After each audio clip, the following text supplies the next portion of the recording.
विद्या भारती अखिल भारतीय शिक्षा संस्थान के केंद्रीय कार्यालय का लोकार्पण आज भारत के शिक्षा मंत्री धर्मेंद्र प्रधान जी, पूज्य आनंद मूर्ति गुरु महिमा, इनके सानिध्य में संपन्न हुआ। उस निमित्त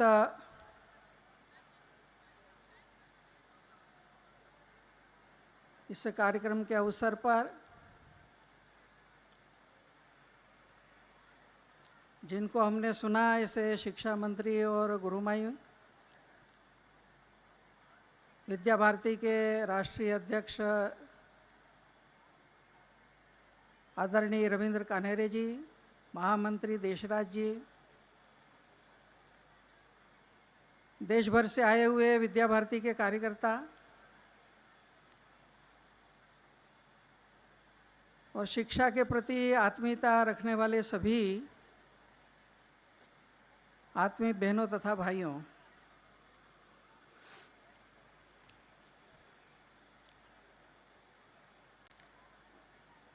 जैसा कहा कि आज लोकार्पण का कार्यक्रम और हनुमान जयंती है।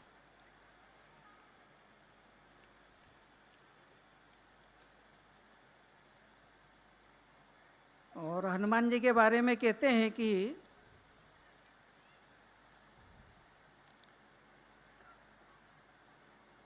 अगर वो अपने को ठीक से जान लें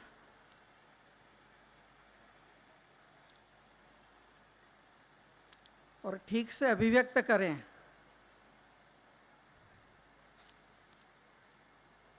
तो पृथ्वी तो क्या, तीनों लोगों को प्रभावित कर सकते हैं।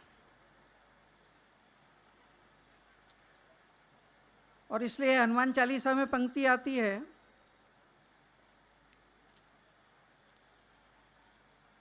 कि आपनु तेज समारो आपे, तीनों लोग हाँकते कापे।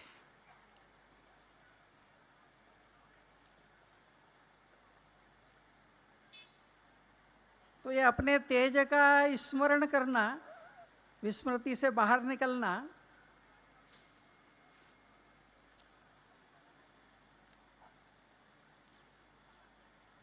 ये जो विस्मृति से बाहर निकलकर स्मृति की ओर बढ़ना, स्वबोध की ओर बढ़ना, इसी एक बात को लेकर के विद्या भारती का कार्य प्रारंभ हुआ।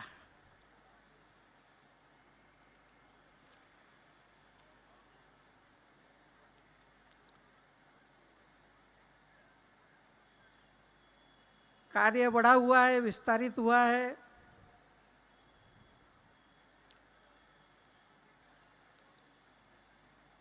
तो उसके चिंतन में और प्रभावी क्रियान्वयन के नाते एक पद्धति के रूप में देश में अनेक लोगों ने उसमें योगदान दिया, लेकिन विद्या भारती का योगदान एक महत्वपूर्ण योगदान था।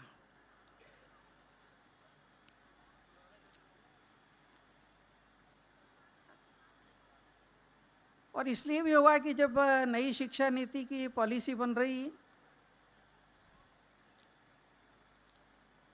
फाउंडेशनल से लेकर ऊपर तक जो सिद्धांत रूप में हम चाहते हैं लेकिन व्यवहार में वो नहीं आता, इसके बीच का जो अंतर है,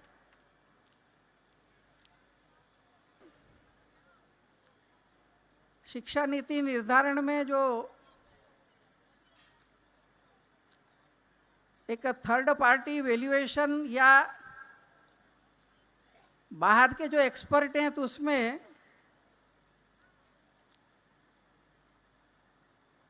अजीम प्रेम जो कि विप्रो फाउंडेशन भी एक भाग था। और उनके एक्सपर्ट विद्या भारती की शिशु वाटिका, माध्यमिक विद्यालय, आवासीय विद्यालय, इन स्थानों पर जाकर 2-2 दिन रुके वो सारी चीज़ों को समझने का प्रयत्न किया। सब प्रकार की बात होने के बाद भी जो भावनात्मक विकास, जो मन की संवेदना का विकास, जो सामाजिक दायित्व बोध का एक विद्यार्थी के जीवन में भाव जागरण, और केवल भावना के स्तर पर नहीं तो प्रत्यक्ष क्रिया के अंदर ये करना, यह आप लोगों की विशेषता है।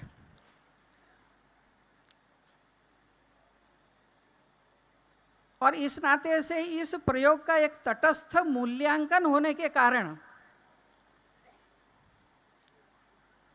केवल सरकार में कुछ अनुकूल लोग हैं इसके कारण नहीं, तो इस सारे शिक्षा के प्रयोग में जो दीर्घकाल की साधना हुई, चिंतन हुआ, प्रयोग हुए, निष्कर्ष निकले, उसके आधार पर क्रियान्वयन के नए नए आयाम खुलते गए, उस सबकी एक सामाजिक स्वीकृति की यह घटना थी।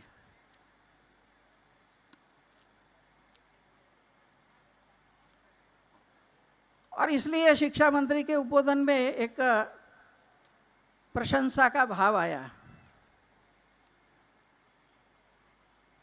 अब ऐसा होता है तो थोड़ा खतरा भी रहता है, क्योंकि बाहर वाले वाह वाह कर रहे हैं तो धीरे धीरे हम भी वाह वाह करने लगते हैं। फिर हमको भी लगता है इतने लाख विद्यार्थी, इतने शिक्षक, इतने ये,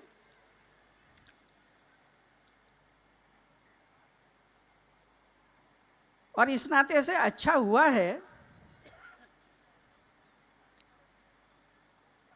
लेकिन अच्छा करना भी बहुत बाकी है।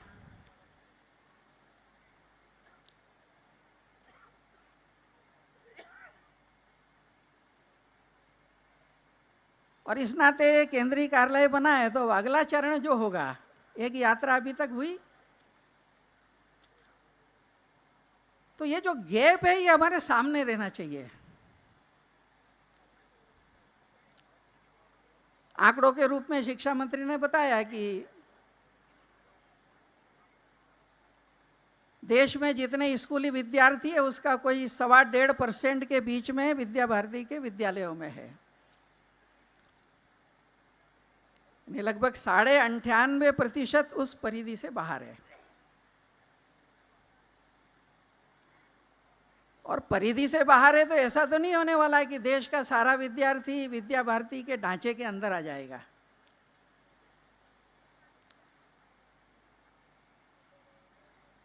तो अगले चरण के रूप में विद्या भारती को थोड़ा विचार करना चाहिए।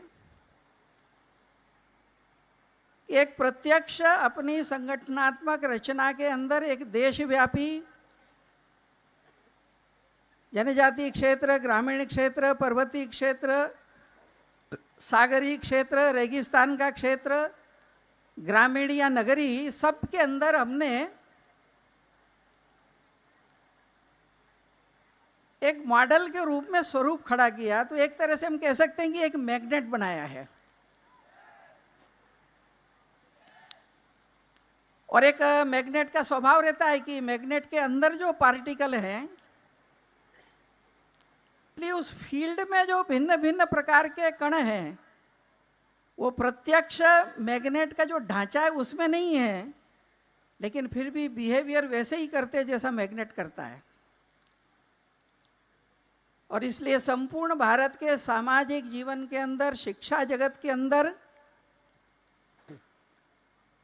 जो अनेकों संस्थाएं, अनेकों लोग सामाजिक स्तर पर और सरकारी स्तर पर ये जो तंत्र खड़ा है, यह इस मैग्नेटिक फील्ड की परिधि के अंदर आना चाहिए।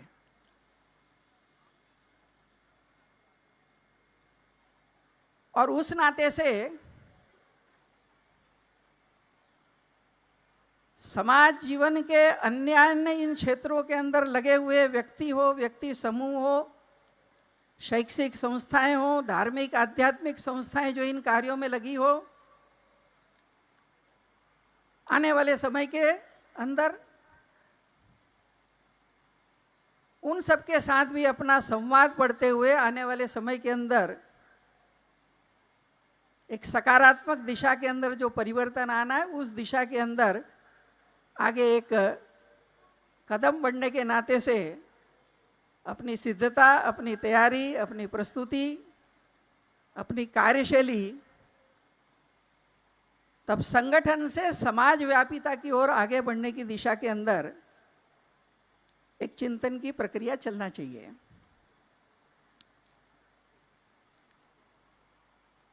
और एक समय भी अनुकूल है। ये ठीक है, दीर्घ काल तक भारत का जो शैक्षिक परिदृश्य है, औपनिवेश काल के कारण उस पर जो दुष्प्रभाव हुए,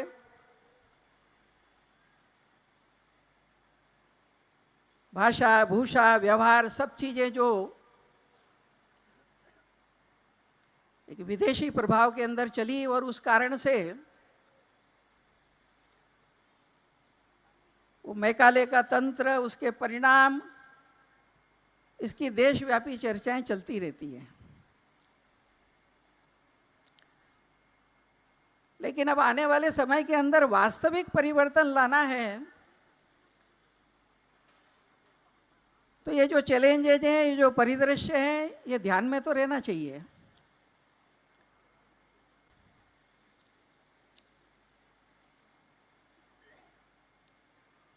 क्योंकि बदल अगर लाना है तो जब तक अंदर की ताकत नहीं बढ़ेगी, तब तक कितना भी हम विश्लेषण कर लें, कुछ भी परिवर्तन नहीं होगा। कहावत में तो हम कहते हैं कि भाई अंधेरा हटे सब कह रहे हैं, लेकिन उससे अंधेरा हटता नहीं है। भले ही देश में सभी लोग बोलते रहें, तो हटता तब है जब एक दिया जलता है। तो आने वाले समय के अंदर कहाँ कहाँ परिवर्तन करना, किस दिशा में परिवर्तन करना, परिवर्तन की धारा जो देश में चल रही है, अगर उसमें कहीं गैप्स हैं तो उन गैप्स, इन दिशाओं के अंदर और आगे एक विचार करने की आवश्यकता है। और पिछले कुछ वर्षों के अंदर देश में जो एक वातावरण बना है, विशेष रूप से आज़ादी के 75 वर्ष होने के समय संपूर्ण देश के अंदर जो एक स्वबोध की दिशा में जाने के नाते से जीवन के हर क्षेत्र में प्रयत्न प्रारंभ हुए, और अब धीरे धीरे भारत भारतीय दर्शन, भारतीय जीवन मूल्य के अधिष्ठान के ऊपर आने वाले समय के अंदर खड़ा हो। और इसलिए गुलामी की मानसिकता की हर बात, वो चाहे बाहर हो प्रतीक के रूप में या हमारे अंतर मन के अंदर मानसिकता के रूप में हो,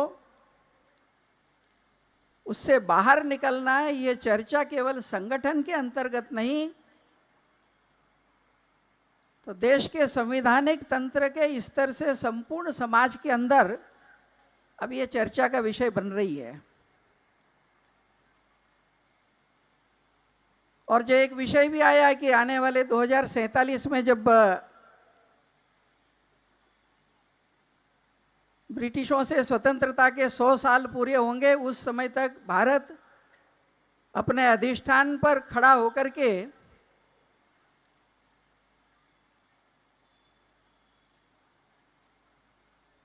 न केवल एक सामर्थ्यशाली रूप में खड़ा हो, लेकिन विश्व में भी अपनी भूमिका का निर्वाह करना है, ऐसा भारत खड़ा हो। और वह स्वप्न भारत के जन जन का स्वप्न बने।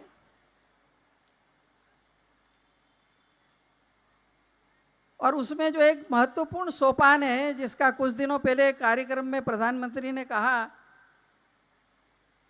कि 1835 में मैकाले ने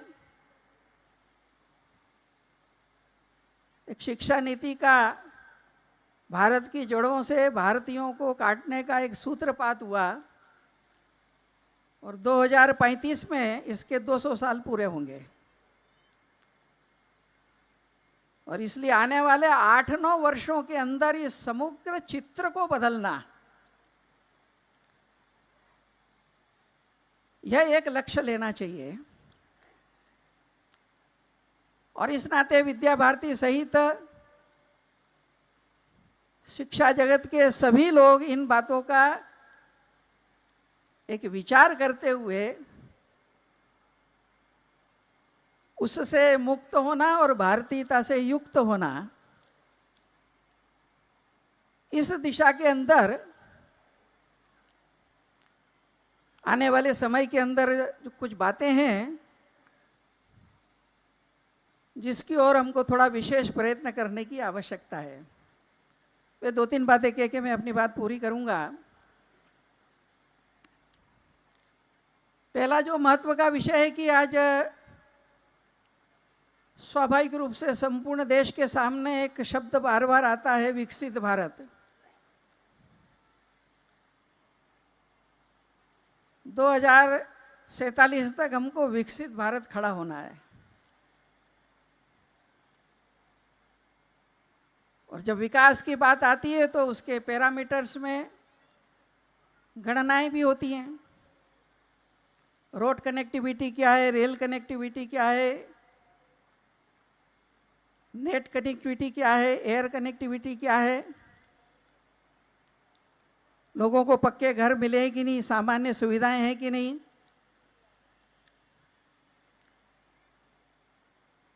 तो जब विकास की बात आती है तो हमारे चारों ओर का जो परिवेश है, उस परिवेश का विकास, और सभी लोग कहते हैं कि परिवेश तो विकसित हो रहा है, हमारा परिवेश विकसित हो रहा है, लेकिन मनुष्य पिछड़ता जा रहा है। बाहरी विकास हो रहा है, लेकिन मानव के नाते से जो हमारा एक चारित्रिक स्तर है वो घटता जा रहा है। एक मनुष्य के नाते जो संवेदनशीलता है वो घटती जा रही है। मनुष्य परमात्मा की सृष्टि में सर्वाधिक बुद्धिमान, जिसको स्वतंत्र इच्छा दी है, विवेक बुद्धि दी है, उसकी ये जिम्मेदारी है कि शेष सृष्टि की वो चिंता करे, चाहे वनस्पति जगत हो, प्राणी जगत हो या पंच महाभूत का जगत हो।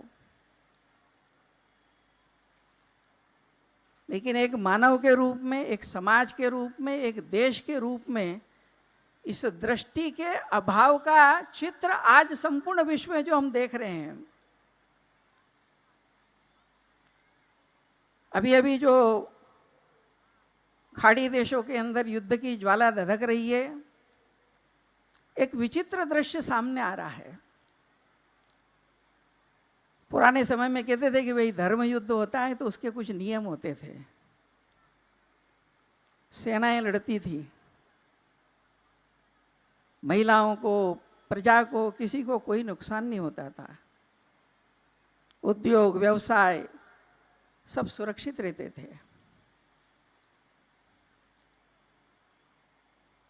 आज जो दृश्य दिखाई दे रहा है कि जिनको विकसित देश कहा जाता है, जिनके मॉडल का अनुकरण करना चाहिए, ऐसे उदाहरण की बातें की जाती है, उन दोषों का व्यवहार क्या है। पहली बार दुनिया देख रही है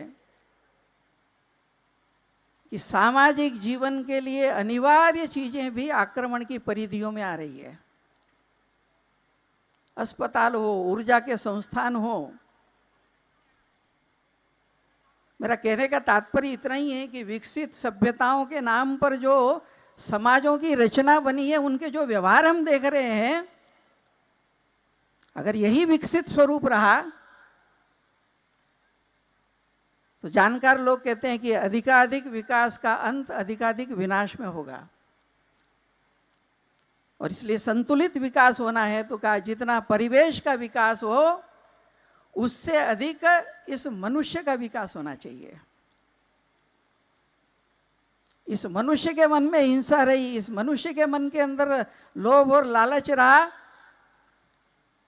किसी भी प्रकार से, और वो द्विगुणित होकर, बहुगुणित होकर समाज में अभिव्यक्त हुआ, तो आज जो दृश्य देख रहे हैं वो दिखाई देगा।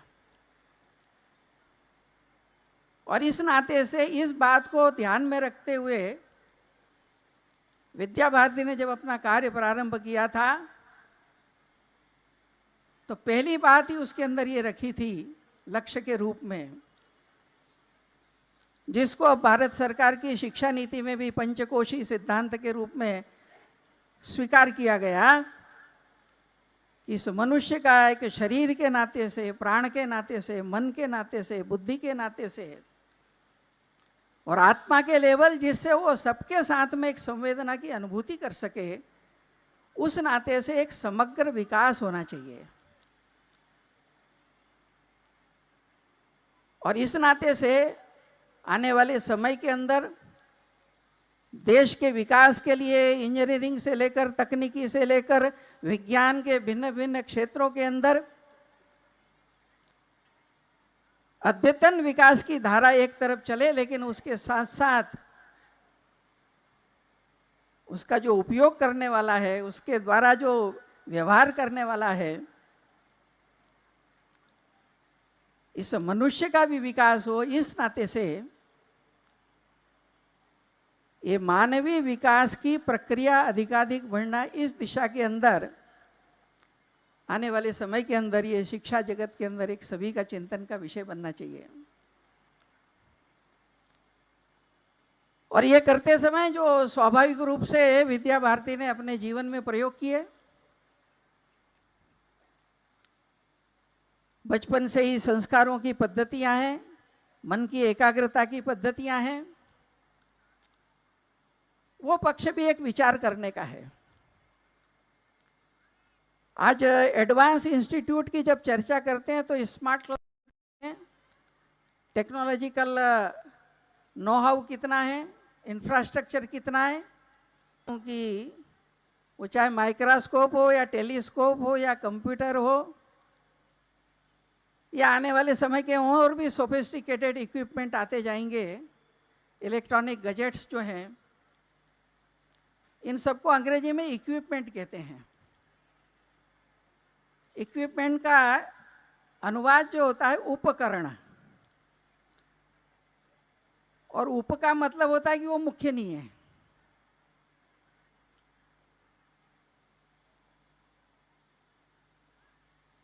तो मुख्य क्या है? तो मुख्य कारण है।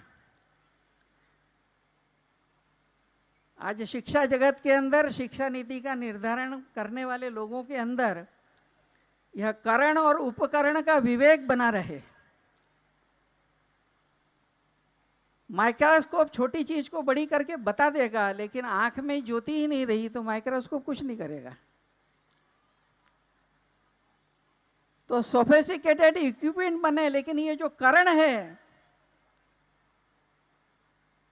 हमारी कर्मेंद्रिया, हमारी ज्ञानेंद्रिया, हमारा मन है, हमारी बुद्धि है, ये अधिकाधिक शुद्ध हो, अधिकाधिक सबल हो, अधिकाधिक संवेदनशील हो। और इसलिए एक तरफ शिक्षा के इंफ्रास्ट्रक्चर के अंदर ये उपकरणों की सामर्थ्य बढ़ाना है, लेकिन उसके साथ साथ ये जो मनुष्य है, इसके कर्ण की सामर्थ्य बढ़ाना है। और वह अगर बढ़ेगी तो कुल मिलाकर परिणाम आएगा। और इस नाते से ये जो पद्धति है कि प्रारंभ से ही विद्यार्थियों के अंदर इन क्षमता का विकास, इसका एक विचार। दूसरी बात है कि सभी की इच्छा है कि पढ़ लिखने के बाद में केवल कैरियर ओरिएंटेड ना हो, जैसा आज दिखाई देता है। तो अगर योग्य बना तो वो समाज के लिए करने वाला होना चाहिए, देश के लिए करने वाला होना चाहिए।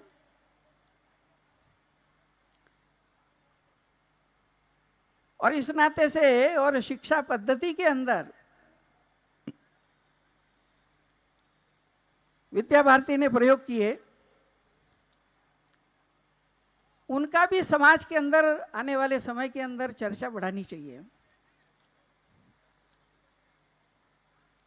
गुरुमाई कह रही थी कि टिकट तब मिले जब इतनी सेवा करें।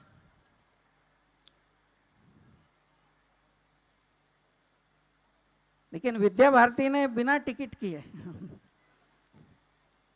क्योंकि टिकट से करेगा सेवा तो और बड़ा टिकट मिलेगा तो ये छोड़ देगा। तो ये कर्तव्य है, करना है, इसलिए करना है। इस नाते से विद्यार्थी के अंदर संवेदना आना, और इसलिए जो प्रयोग चालू किया कि सरस्वती पूजा के समय देश भर के सभी विद्यार्थी अपनी अपनी सामर्थ्य से पहाड़ों में, रेगिस्तानों में, जंगलों में, जहाँ पर अभी शिक्षा नहीं पहुँची है, वहाँ के बच्चों की शिक्षा हो, उसके लिए मैं अपनी तरफ से कुछ ना कुछ योगदान करूं। और इसलिए एक परंपरा जिसके अंदर विद्या भारती के सारे विद्यार्थी वर्ष में अपने उन बंधुओं के लिए अपना योगदान करते हैं। हमें सामाजिक अनुभव होना चाहिए, राष्ट्रीय अनुभव होना चाहिए। तो प्रसंगों पर अभ्यास कराने की परंपरा रही। मुझे याद है जब पंजाब का उग्रवाद चल रहा था और चारों तरफ उग्रवाद पीड़ित लोगों के सहयोग की बात आई, तो ग्वालियर के अंदर वहाँ के स्कूल के शिशु मंदिर के बच्चे दुकानदारों से कुछ संग्रह करने निकले। तो एक दुकानदार ने, एक छोटा विद्यार्थी था, उसको कहा कि अरे तुम इतने छोटे बच्चे हो, तुमको पंजाब की पढ़ी है? तो उसने उत्तर दिया कि आप बड़े लोग कुछ नहीं कर रहे हैं तो हमको ही करना पड़ेगा। तो ये जो बोध है, और इसलिए आया कि अपने समाज के विभिन्न क्षेत्रों का एक सामाजिक अनुभव जिसमें से वो संवेदना आएगी।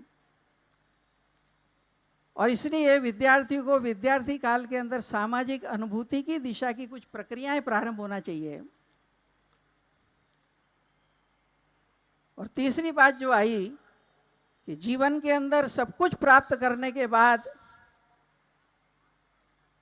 मैं अपने देश के लिए इसका उपयोग करूंगा, इस भाव के जागरण में से अगर आने वाले समय के अंदर साइंटिस्ट, इंजीनियर, वैज्ञानिक, भिन्न भिन्न प्रकार की सामाजिक और आर्थिक रचनाओं में काम करने वाले लोग निर्माण होंगे, तो निश्चित रूप से देश का परिदृश्य बदलेगा। और इसे पूर्व में उदाहरण रहे हैं। पहला नोबेल पुरस्कार विज्ञान के क्षेत्र में भारत में जिनको मिला, सीवी रमन। सीवी रमन ऐसे व्यक्ति थे जो जिंदगी में कभी तो उनका वक्तव्य था कि शिक्षा कहती है मैं सत्ता की दासी नहीं हूं, कानून की किंकरी नहीं हूं, कला की प्रतिहारी नहीं हूं, विज्ञान की सखी नहीं हूं, आगे महत्वपूर्ण था, अर्थशास्त्र की बांदी नहीं हूं, मैं तो मनुष्य के हृदय, मन और इंद्रियों की स्वामिनी हूं।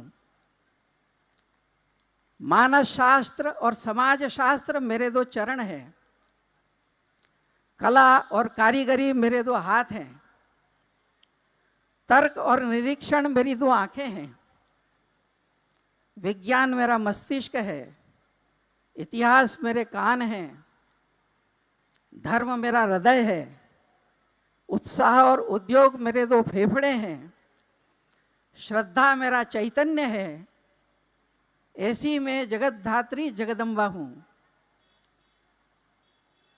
मेरा उपासक ठीक से मेरी उपासना करेगा तो दुनिया के अंदर वो किसी चीज का मोहताज नहीं रहेगा। इस प्रकार का जो एक शिक्षा और शिक्षा के परिणाम का एक चित्र उस समय रखा था, मुझे लगता है कि यह चित्र भारत के संपूर्ण शिक्षा जगत के व्यक्तियों, संस्थाओं, सरकारों के अंतःकरण में जागृत हो। तो जिस भारत के आधार पर एक ऐसा समाज बनाया जिसने स्वयं का तो चरम उत्थान किया और इस संपूर्ण विश्व के प्राणियों की भी चिंता की, प्रकृति की भी चिंता की और मानव जाति की भी चिंता की, उस दिशा में हम आगे बढ़ सकेंगे।